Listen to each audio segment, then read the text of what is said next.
Doctor Shakhawat Hossain Sayanta, সম্পাদক। জি নেন, আপনার কাছে একটু আসি। এবারে নির্বাচনী প্রচারণার 2 দিন আমরা দেখলাম, প্রত্যেকটি দলই তার প্রচারণা চালাচ্ছে, প্রতিশ্রুতি দিচ্ছে এবং রাতভর প্রচারণা করতে দেখলাম। নির্বাচনী উৎসব কতটা আসলে জমলো? আপনাকে ধন্যবাদ। আলোচনায় যারা আছেন সবার জন্য শুভেচ্ছা রইল এবং যারা শুনছেন সবার জন্য শুভকামনা। প্রচারণা তো অনেকখানি জমে উঠেছে বলা যায়।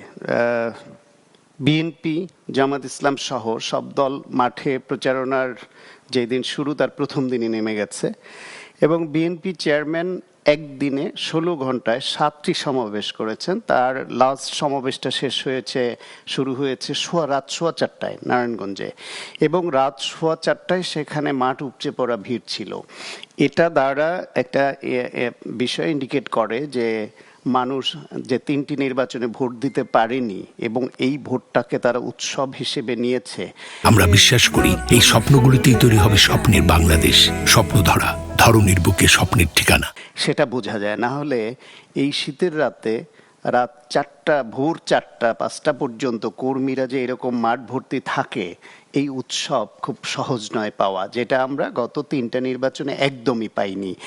আর নেতারা সব জায়গায় প্রচারণায় যেভাবে অংশ নিচ্ছেন, এখনো পর্যন্ত ভালো দিক হচ্ছে যে একে অপরকে আক্রমণ, সেই আক্রমণটা খুব সীমা লঙ্ঘন করার মতো সেরকম আক্রমণ করছে না, যেটা না হওয়াটা ভালো। বরং আপনি যে আপনাকে নারী প্রশ্নে যে কথাটা বলেছেন ওইখানে একটা ওপিনিয়ন দেই। এই যে জামাত ইসলাম, এনসিপি বা অনেক দলগুলোই সংস্কার জিকির করতে করতে মুখে ফেনা তুলে ফেললো এবং হ্যানা ভোট নিয়ে জান প্রাণ দিয়ে দিচ্ছে, খুব ভালো কথা। ঐক্যমত্য কমিশনের কিন্তু ওইখানে অনুরোধ ছিল তাদের এটাও সংস্কারের অংশ যে প্রত্যেক দল যাতে অন্তত 5% নারী প্রার্থী দেয়।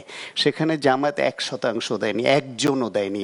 এনসিপি 2জন দিয়েছে, যে 2জন দিয়েছে তাদের নাম জীবনে আমি শুনি নেই। অর্থাৎ প্রথম সারির যে নারী নেতৃত্ব এনসিপিতে ছিল বা আছে, তারা কেউ পদত্যাগ করেছেন, আবার কেউ দলে আছেন কোনো মতে খুব মনক্ষুণ্ণ ভাব নিয়ে, কিন্তু কেউ প্রার্থী হননি। তার মানে এই জোটে তারপর তাদের ইসলামী অন্য যে দলগুলো হচ্ছে তারাও একটা দেয়নি। তাহলে সংস্কার শুধু তারা যেটুকু পছন্দ করে, চায় তাদের স্বার্থে, সেটুকুকেই তারা সংস্কার মনে করে কিনা। তাহলে নারীর প্রশ্নে তারা এই অবস্থান নিল কেন? ইভেন এনসিপি হয়তো আরো কিছু নারী প্রার্থী দিত বা দিতে পারতো আমার ধারণা, কারণ সেটিও তারা দিতে সাহস পায়নি। কারণ হচ্ছে জামায়াত ইসলাম নিজেরা যেহেতু নারী প্রার্থী দেয়নি, অন্য কেউ তাদের জোটের নারী প্রার্থী দিলে তার পক্ষে জামাত প্রচারণায় যাবে না বলে এনসিপিকে যেহেতু বিভিন্ন জায়গায় প্রচারণা ভোট চায় জামাতের উপর অনেকখানি নির্ভর করতে হচ্ছে। জামাত যদি নারীদের পক্ষে এই প্রচারণায় না যায়, এনসিপি পারবে না, সুতরাং তারাও এখান থেকে পিছিয়ে আসলো। সেই ক্ষেত্রে তারা কিন্তু আবার কন্ট্রাডিকশনটা দেখেন, কন্ট্রাডিক্টরি ক্যারেক্টার কি। যখন সংরক্ষিত নারী আসনে ওইখানে কিন্তু আবার নারী আগেও তারা নমিনেশন দিয়েছে এবং ওইখানে দেয়। উচ্চকক্ষ যদি ভবিষ্যতে হয় সেখানেও হয়তো তাদের প্রাপ্যতা অনুসারে তারা দিবে। তার মানে হচ্ছে নারীকে তারা সেকেন্ড ক্যাটাগরির সিটিজেন হিসেবে রাখছে তার দলে, যে তারা সরাসরি প্রতিদ্বন্দ্বিতা করে যোগ্যতা অর্জন করতে দিবে না, সরাসরি প্রতিনিধি হয়ে আসতে দিবে না। পুরুষ প্রার্থীরা তাদের কোটায় যেটুকু অর্জন করবেন ওইটুকু দান খয়রাত করার মতো তাদের পক্ষে নারীদের দিবেন। এই হচ্ছে নারীর প্রশ্নে জামাতের অবস্থান যতটুকু এখনো পর্যন্ত বোঝা যাচ্ছে। সুতরাং তারা সংস্কার করছে অন্য সব বিষয়ে, এইখানে সংস্কারটা কোথায়? জি।